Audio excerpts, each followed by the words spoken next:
하나님 말씀 열왕기 하 10장 18절에서 29절까지 보겠습니다.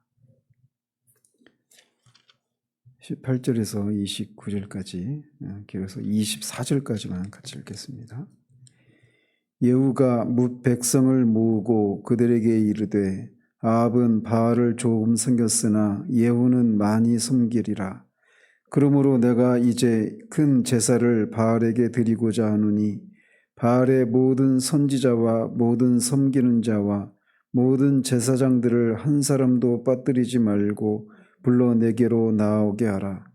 모든 오지 아니하는 자는 살려두지 아니하리라 하니 이는 예후가 바알 섬기는 자를 멸하려 하여 계책을 씀이라. 예후가 바알을 위하여 대회를 거룩히 열라 하매 드디어 공포되었더라. 예후가 온 이스라엘에 사람을 두루 보냈더니 바알을 섬기는 모든 사람이 하나도 빠진 자가 없이 다 이르렀고 무리가 바알의 신당에 들어가매 바알의 신당 이쪽부터 저쪽까지 가득하였더라. 예후가 예복 맡은 자에게 이르되 예복을 내다가 바알을 섬기는 모든 자에게 주라 하매 그들에게로 예복을 가져온지라. 예후가 레갑의 아들 여호나답과 더불어 바알의 신당에 들어가서 바알을 섬기는 자들에게 이르되 너희는 살펴보아 바알을 섬기는 자들만 여기 있게 하고 여호와의 종은 하나도 여기 너희 중에 있지 못하게 하라 하고 무리가 번제와 다른 제사를 드리려고 들어간 때에 예후가 80명을 밖에 두며 이르되 내가 너희 손에 넘겨주는 사람을 한 사람이라도 도망하게 하는 자는 자기의 생명으로 그 사람의 생명을 대신하리라 하니라. 아멘. 어제까지는 예후가 아합 가문에 속한 사람들과 그의 추종자들을 정치적으로 심판한 내용들을 살폈다면 오늘 본문은 그 아합의 집과 결탁해서 이스라엘의 영적이고 그 음행과 죄악을 부추겨 왔던 바알 숭배자들에 대한 종교적인 심판을 단행하는 장면을 기록하고 있습니다. 어제 말씀드린 것처럼 예후가 이렇게 바알 종교를 종식시키는 이런 미완의 종교 계획이긴 하지만 그나마 그런 바알 종교를 종식시키는 이 종교 개혁을 할 수 있었던 것은 어제 만난 그 여호나답과의 만남이 주요했던 것을 우리가 오늘 본문에서도 보게 됩니다. 드디어 이제 이스라엘의 수도인 사마리아 성에 입성한 후에 예후는 이스라엘 백성들을 모읍니다. 그러면서 그들에게 아합은 바알을 조금 섬겼지만 자신은 아합보다 더 많이 섬기겠다라고 선포를 합니다. 이것에 대해서 열왕기 저자는 바알 숭배자들을 처단하기 위한 예후의 계책이라고 평가를 내리죠. 즉 예후는 이스라엘 왕국 내에 있는 바알 숭배자들을 일시에 척결할 수 있는 이런 계기를 마련하기 위해서 바알의 제사장들과 선지자들이 한 곳에 모이도록 할 작정으로 이렇게 자신은 아합보다 바알을 더 많이 섬길 것이다 라고 백성들을 속이고 있는 겁니다. 사실 이 바알의 제사장들과 선지자들은 이스라엘에서 그 예후 때, 아합 때부터 아합과 특히 이세벨의 이세벨을 등을 업고 이세벨을 그들의 등에 업고 막강한 권력을 행사했던 그런 사람들입니다. 그래서 이 바알의 제사장들과 선지자들은 예후의 입장에서 보면은 자신들의 그런 정치적이고 종교적인 후원자였던 그 아합과 이세벨과 그의 아들들을 죽인 이 예후는 그들 입장에서 보면 굉장히 자신들의 은인들을 죽인 그런 사람으로 비춰줄 수 있단 말이죠. 그래서 예후의 입장에서 보면 이들이 자신의 왕조의 반대 세력이 될 수 있는 그런 사람들이었습니다.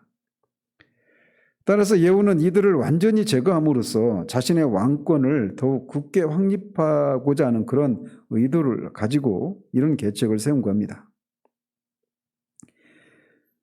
그러면서도 한편에 이 바알의 숭배자를 척결하는 것은 여호와께서 예후를 이스라엘의 왕으로 세우셨을 때 그에게 주신 사명을 수행하는 그런 길이기도 했습니다. 어제 봤던 것처럼 16절에서 예후는 여호나답에게 호언 장담을 합니다. 여호와를 위한 열심이, 자신의 열심이 얼마나 큰가라고 하는 것을 보라고 그렇게 얘기를 한 바가 있는데, 결국 예후는 바알 숭배자를 척결함으로써 자신의 왕권의 안정, 그리고 여호와께서 자신에게 주신 사명을 수행하는 이런 이중적인 효과를 노리고 있는 겁니다. 물론 이 백성들과 바알 숭배자들은 이 예후의 계획을 전혀 눈치채지를 못합니다.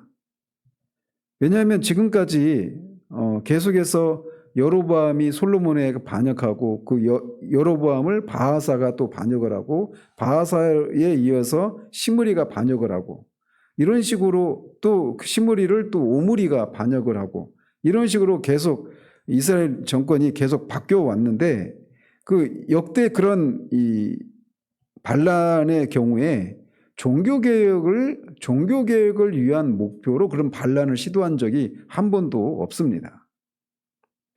그렇기 때문에 백성들은 아마도 이 예후가 자기 왕조를 창건한 후에 바알에게 감사하는 축제를 벌일 것으로 생각을 해서 이 예후의 이 계책을 전혀 눈치를 못 챘던 것이죠. 그래서 예후는 백성들에게 자신이 이제 바알에게 큰 제사를 드리려고 하니 바알의 모든 선지자와 제사장들과 신도들을 모두 집결시키라고 지시를 내립니다. 그러면서 만약 바알을 섬기는 자 중에 오지 않는 사람들은 모두 죽이겠다라고 하는 엄포와 함께 이런 명령을 내립니다.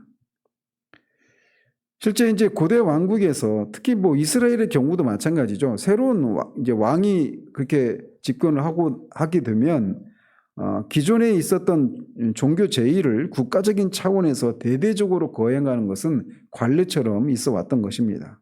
그래서 다윗도 그렇고 솔로몬도 그렇고 이 집권 초기에 여호와께 큰 제사를 드리지 않습니까? 따라서 새로운 왕조가 시작되는 이 시점에서 예후가 이렇게 자신은 바알에게 큰 이 감사 제사를 드리려고 한다라고 하는 이런 것은 의심을 살 만한 그런 상황이 아니었던 것이죠.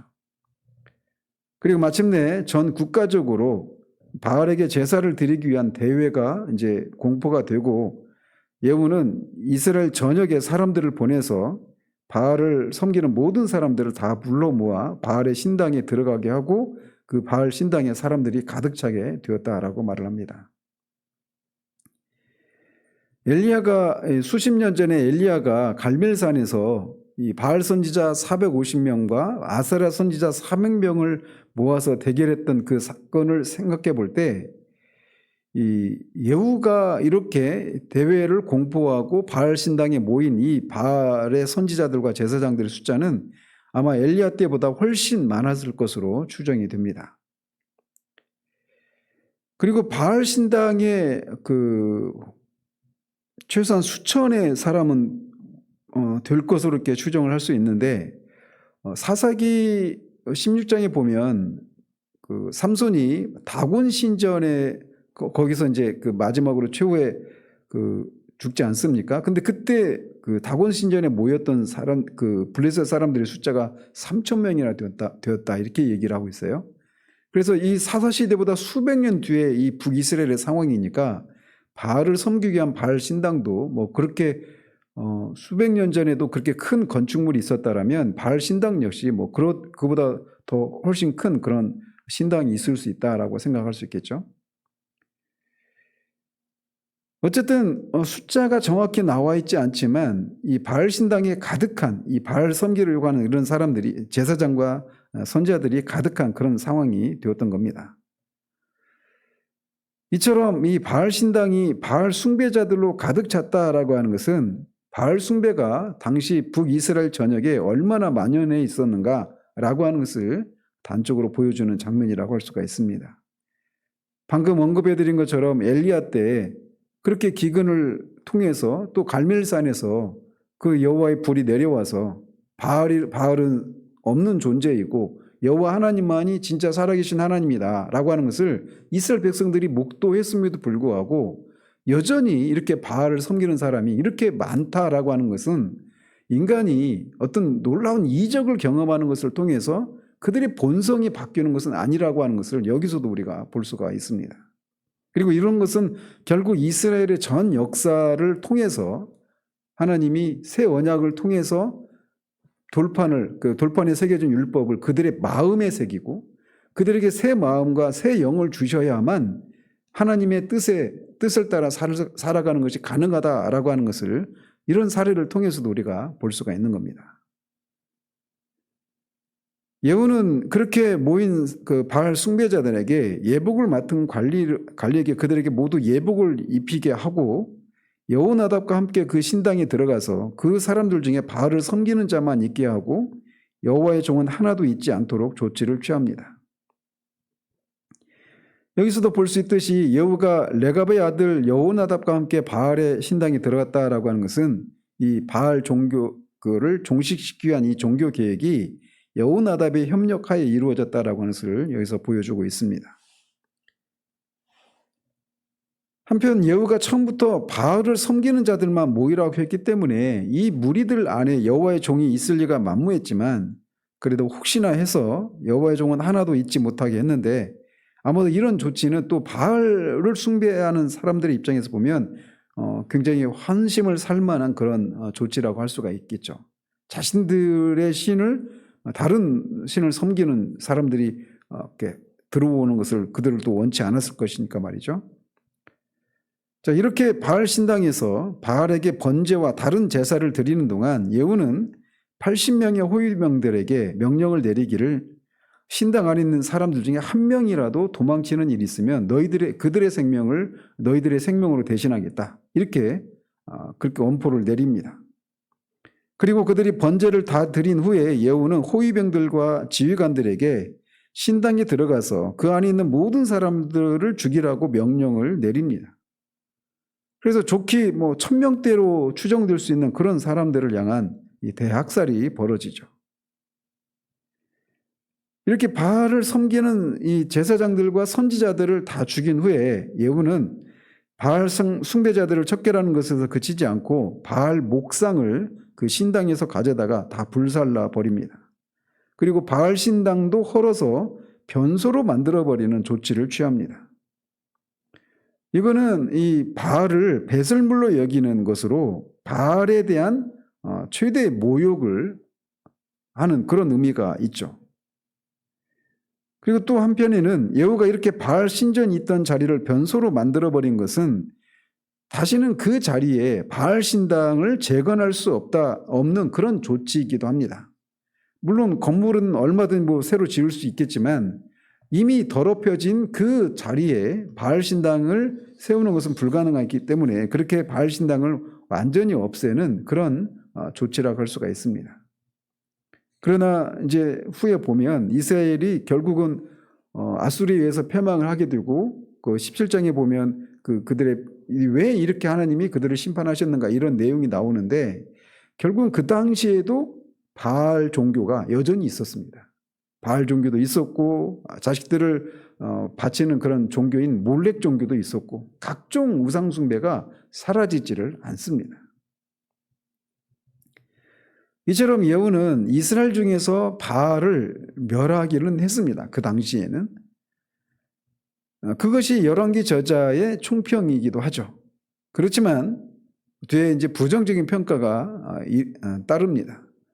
이스라엘에게 범죄하게 한 느밧의 아들 여로보암의 죄, 즉 베델과 단에 금송아지를 만들어 놓고 그것이 여호와다라고 하면서 금송아지를 섬기는 그 우상숭배 원초적인 죄에서는 떠나지 않습니다.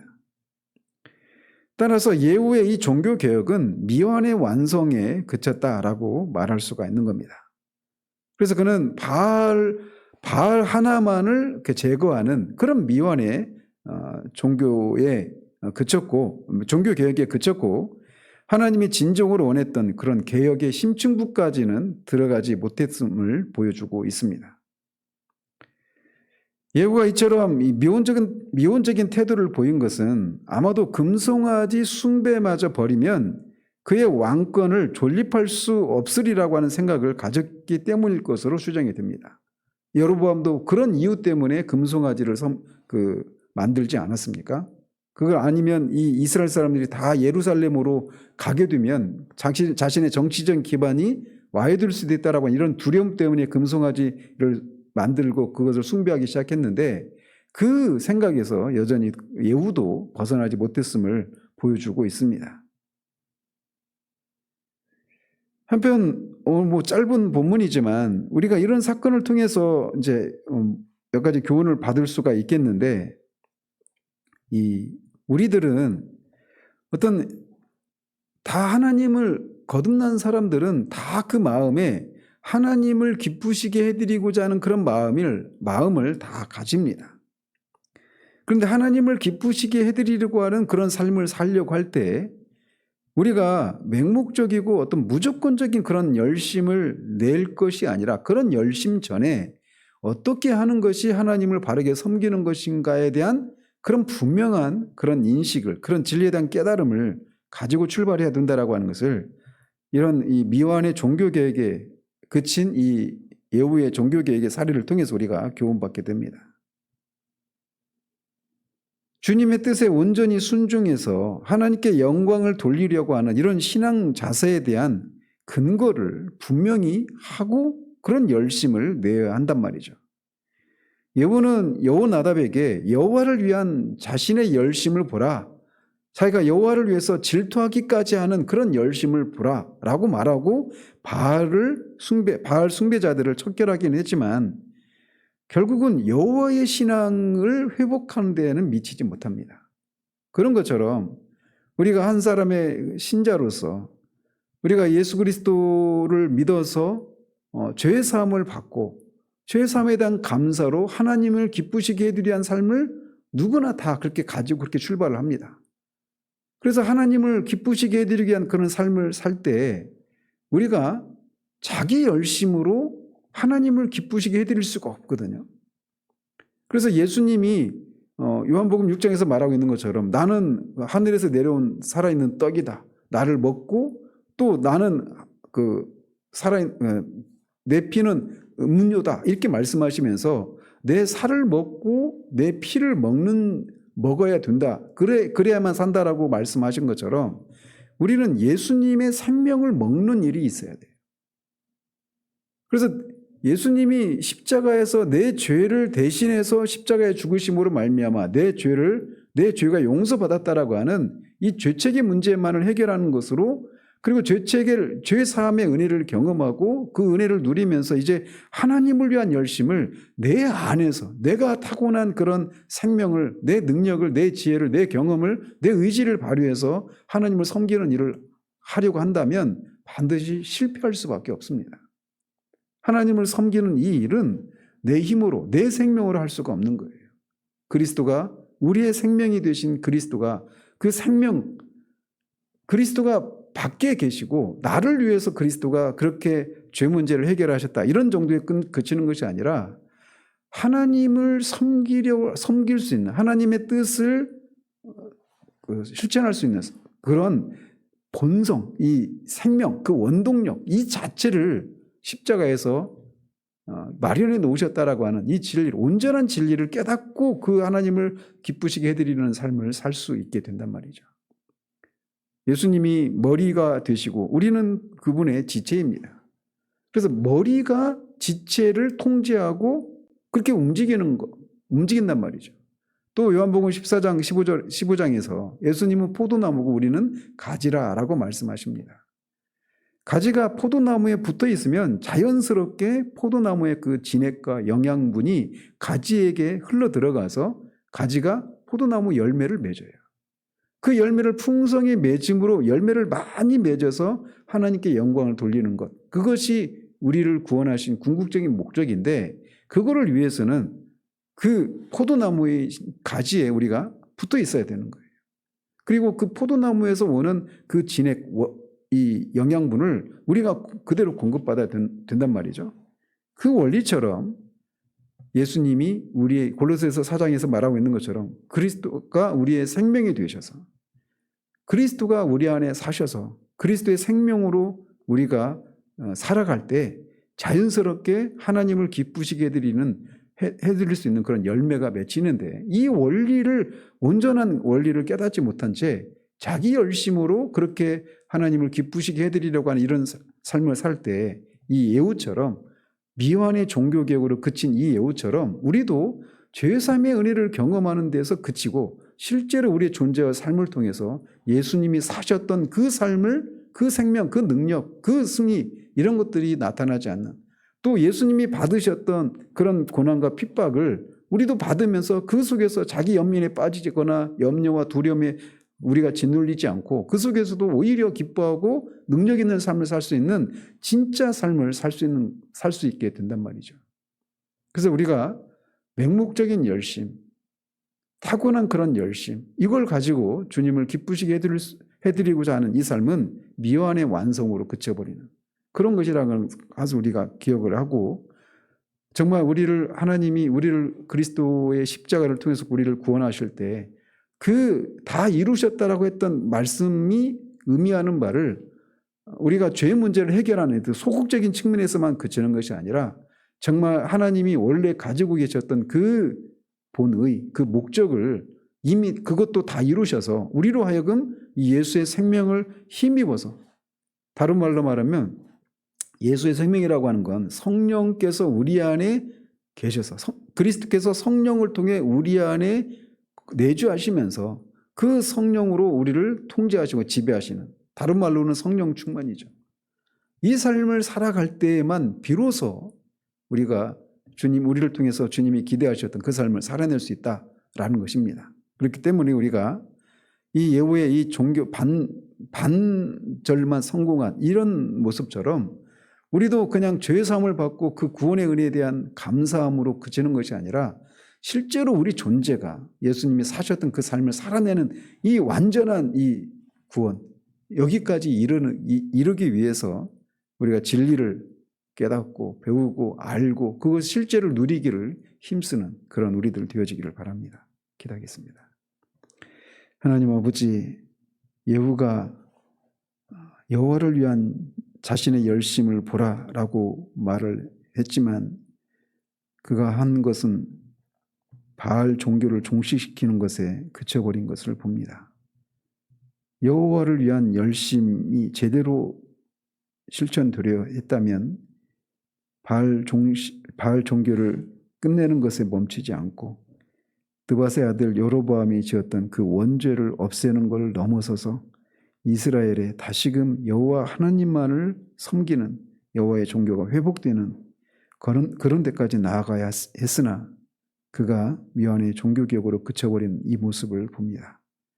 마찬가지로 우리가 예수 그리스도를 믿어 구원을 받았다라고 말할 때 그것이 우리가 우리의 죄 문제를 해결함 받고 죄 사함을 받는 것이 구원의 전부가 아니라 그리스도가 우리의 생명이 되셔서 우리를 통해 그리스도가 사시는 그 삶의 능력, 그 실제가 이 땅에 사셨던 그리스도께서 사셨던 그 삶을 우리가 살아낼 수 있는 그런 데까지 나아가는 것이 온전한 구원임에도 불구하고 우리가 구원받은 것에 대한 그 감사와 그 열심으로 그냥 하나님을 기쁘시게 해드리겠다고 하는 이 신앙의 전선에 뛰어들어서 결국은 실패로 끝나버리는 미완의 이 구원에 그쳐버린 듯한 이런 모습을 우리가 살아내지 않기를 원합니다.